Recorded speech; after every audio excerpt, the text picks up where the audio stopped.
Hello दोस्तों, आज की कहानी है कफन, दर्द भरी कहानी। लेखक मुंशी प्रेमचंद्र जी। सर्दियों का समय था। एक झोपड़ी के दरवाजे पर बाप बेटा बुझी हुई आग के सामने बैठे हुए थे। झोपड़ी के अंदर बेटे की पत्नी बुधिया प्रसव के दर्द से गुजरने की वजह से करहा रही थी।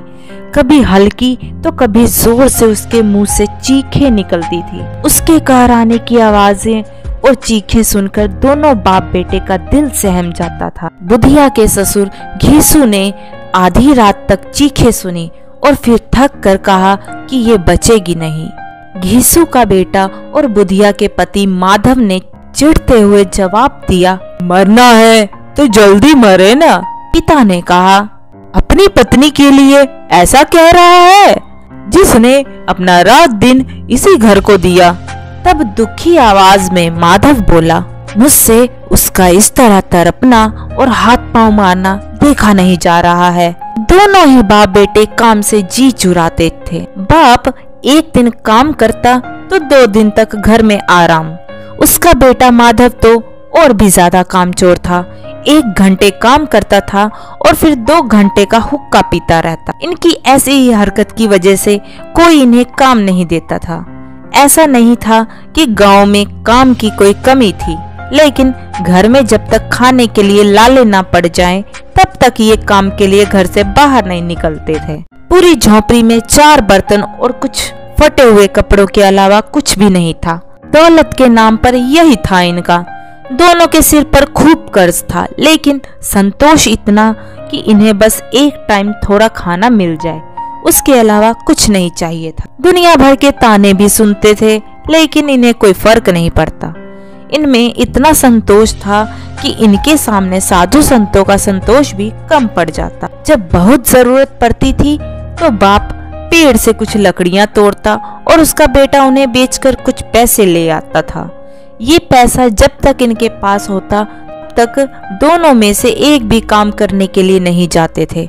अगर कभी घर में खाने को कुछ ना होता तो आस पड़ोस खेतों से कभी आलू ले आते तो कभी गन्ना। आखिर गांव भी था किसानों का ही। किसी न किसी खेत में मौसम के अनुसार कुछ न कुछ मिल ही जाता था। इसी तरह से घीसू ने अपनी जिंदगी के 60 साल काट दिए थे।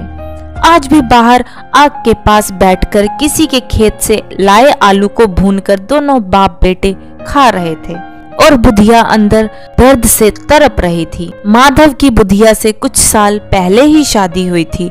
उसने घर को अच्छे से संभाल लिया था, लेकिन माधव और घीसू और भी कामचोर हो गए थे।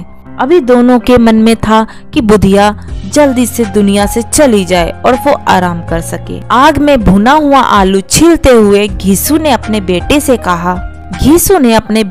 कहा कि अपनी पत्नी को अंदर देख कर आ जाओ।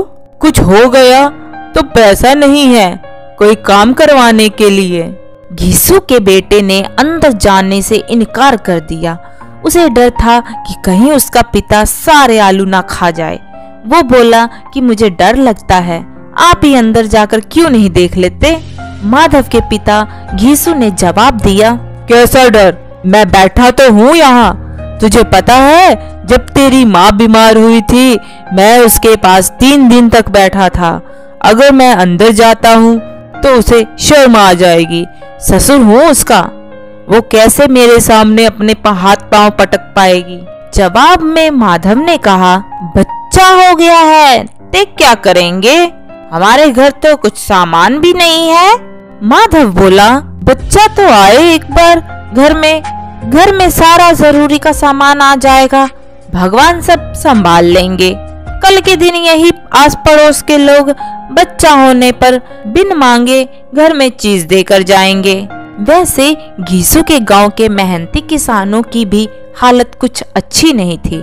सिर्फ वो लोग ही पैसे वाले थे जो किसानों को दबाते या उनका हक मारते थे। घीसू के साथ यही चीज सबसे अच्छी थी कि उसका कोई पैसा नहीं मार सकता था।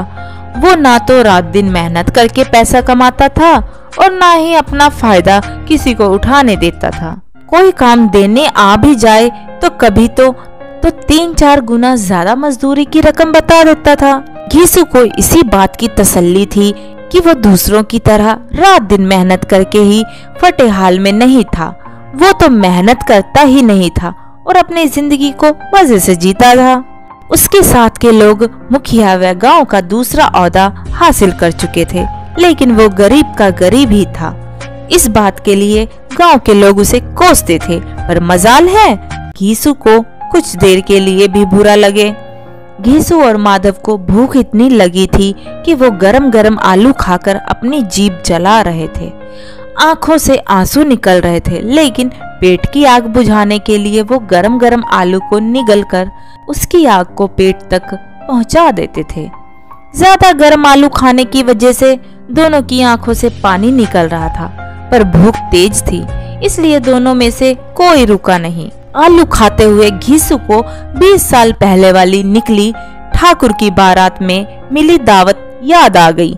उस दावत में जिस तरह से पेट भरकर घी में तली हुई पूड़ियाँ, कचौड़ियाँ और दूसरे व्यंजन खाने को मिली थी, वैसे दोबारा कभी नहीं मिली। यह सोचकर घीसू मुस्कुराया। तब तक आग में भुने हुए आलू खत्म हो चुके थे। अब घीसू और उसके बेटे ने हाथ धोया और दोनों सो गए। उधर बुधिया अभी तक दर्द से करहा रही थी। रात भर अच्छे से सोने के बाद जैसे ही माधव की नींद खुली तो सबसे पहले अपनी पत्नी को देखने के लिए गया, लेकिन तब तक उसका शरीर ठंडा हो चुका था। उसके पेट में बच्चे के मरने की वजह से बुधिया की भी मौत हो गई। माधव भागते हुए अपने पिता के पास गया और उसे बुधिया का हाल सुनाया। यह बताते हुए माधव जोर जोर से रोने लगा और उसका साथ देते हुए घीसू भी हाय हाय करते हुए अपनी छाती पीटता तो कभी सिर के बाल नोचता। इतना शोर सुनकर आस पड़ोस के लोग दौड़ते हुए आ गए। सबने बुधिया की मौत का शोक जताया और चले गए। अब माधव और घीसू रोने पर ज्यादा वक्त बर्बाद नहीं कर सकते थे, क्योंकि उन्हें कफन और लकड़ी का इंतजाम करना था। घर में तो इतने पैसे थे ही नहीं कि इन्हें खरीदा जा सके। पूरा घर टटोलने पर भी दोनों को एक पैसा नहीं मिला। थक हार कर दोनों रोते रोते गांव के जमींदार के पास पहुंच गए। जमींदार को दोनों कामचोरी की वजह से बिल्कुल पसंद नहीं करते थे, लेकिन वो दयावान था। उसने सोचा कि अभी गुस्सा दिखाने का समय नहीं है, इसलिए जल्दी से जेब से 2 रुपए निकालकर उन्हें दे दिए। जब जमींदार ने पैसे दिए, यह सुनकर गांव के बड़े बड़े लोग भी मदद करने से मना नहीं कर पाए। सबने घीसू को कुछ न कुछ दे दिया। घंटे भर में घीसू के पास 5 रुपए, अनाज, लकड़ी व अन्य जरूरी सामान जमा हो गया था। बस अब जरूरत थी तो कफन की। दोपहर का समय था। दोनों बाप बेटे कफन खरीदने के लिए 5 रुपए लेकर बाजार चले गए। घीसू ने बाजार पहुंचकर कहा, लकड़ी तो मिल गई है, तो अब एक हल्का सा कफन खरीद लेते हैं। अच्छा, खरीद कर भी क्या करेंगे, उसे तो जलाना ही है। अब दोनों सस्ता और हल्का सा कफन खरीदने के लिए एक दुकान से दूसरी दुकान जाने लगे, लेकिन उन्हें सस्ता कुछ भी नहीं लगा। तभी माधव ने कहा, कैसा रिवाज है, जिस औरत को जिंदा रहते हुए अच्छे कपड़े पहनाने के लिए नहीं मिले, उसे मरने पर नया कफन ओढ़ाना होगा। ये 5 रुपए पहले मिलते तो अच्छे से दवाई कर लेते, शायद आज वो जिंदा होती। सूती, रेशम, हर तरह का कफन दोनों बाप बेटे देख चुके थे। दोपहर से शाम हो चुकी थी, लेकिन दोनों को कुछ भाया नहीं। तभी उन्हें पास में ही एक मौखाना दिखा। दोनों वहां गए और पहले एक बोतल ली। उसके बाद खाने के लिए चटनी, मछली और तमाम चीजें मंगाई। दोनों ने आज खुलकर खाया, इतना खाया कि 2 रुपए खत्म हो गए। घीसू बोला, बहुत को कफन ओढ़ाते तो क्या होता, जल ही जाता ना, कुछ भी बहू के पास तक नहीं पहुंचता। लेकिन आज इतना खा लिया कि मन तृप्त हो गया। उसे हमारी दुआएं लगेंगी। बड़े लोगों के पास खूब पैसा हो तो वो नए कफन में फूंकते हैं। बेटे ने पूछा, जब लोग सवाल करेंगे कि कफन कहाँ है तो क्या कहोगे उन्हें? घीसू ने हंसते हुए कहा, उन्हें कहेंगे पैसे कहीं गिर गए और खूब ढूंढने पर भी नहीं मिले। भले ही लोगों को विश्वास ना हो, लेकिन कफन वो खुद ही ले आएंगे या रुपए देंगे।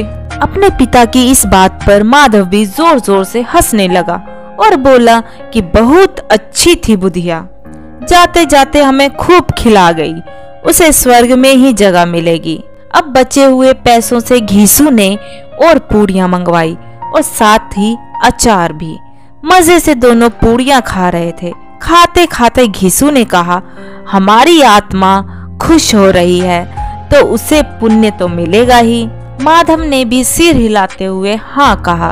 कुछ देर सोचकर माधव बोला कि ऐसा भोजन कभी नहीं मिला था हमें, उसे स्वर्ग में जगह तो मिलेगी ही, आखिर उसी की वजह से हम ये खा पा रहे हैं। फिर माधव ने कहा कि क्या हम लोग भी एक दिन स्वर्ग जाएंगे? माधव के इस मासूम सवाल का घीसू ने कोई जवाब नहीं दिया और कहा, चुपचाप से खाना खाओ। वो इस वक्त ऐसी बातें करके अपना आनंद कम नहीं करना चाह रहा था। फिर माधव ने पूछा, पर बुधिया स्वर्ग में हमसे पूछेगी मेरे लिए कफन क्यों नहीं लाए, तो हम क्या जवाब देंगे? घीसू पूछने लगा, तुझे किसने कह दिया उसे कफन नहीं मिलेगा? बिल्कुल मिलेगा और बहुत अच्छा मिलेगा। कौन देगा? सारा पैसा तो हम खा गए, नाराज होते हुए माधव ने कहा। जवाब में घीसू बोला, वही देंगे जिन्होंने इतना कुछ दिया। बस इस बार पैसा हमारे हाथ नहीं लगेगा, लेकिन कफन जरूर आएगा।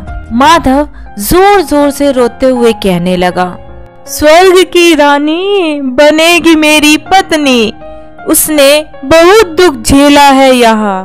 पिता ने उसे चुप कराने की कोशिश की और कहा, रो मत, वो दुनिया के दुख से दूर चली गई है। अब दोनों खड़े होकर गाना गाने लगे और नाचने लगे। सब उन्हें देख रहे थे, लेकिन उन्हें किसी से कोई फर्क नहीं पड़ रहा था। नशे में चूर बाप बेटे नैना झमकावे, नैना झमकावे गाते गाते उसी जगह पर गिर पड़े। तो दोस्तों, कहानी से सीख मिलती है, इंसान को काम चोरी नहीं करनी चाहिए, वरना जीवन को चलाना बहुत मुश्किल हो जाता है। साथ ही ज्यादा संतोषी होना, जीवन में आगे बढ़ने की चाह भी खत्म हो जाती है। तो दोस्तों, आपको कहानी कैसी लगी कमेंट करके जरूर बताइएगा। कहानी पसंद आई हो तो वीडियो को लाइक शेयर करें और चैनल को सब्सक्राइब करें। वीडियो को पूरा देखने के लिए बहुत बहुत धन्यवाद दोस्तों। तो मिलते हैं इसी तरह की वीडियो के साथ हमारी अगली वीडियो में। तब तक के लिए जय हिंद, जय भारत, जय श्री कृष्णा।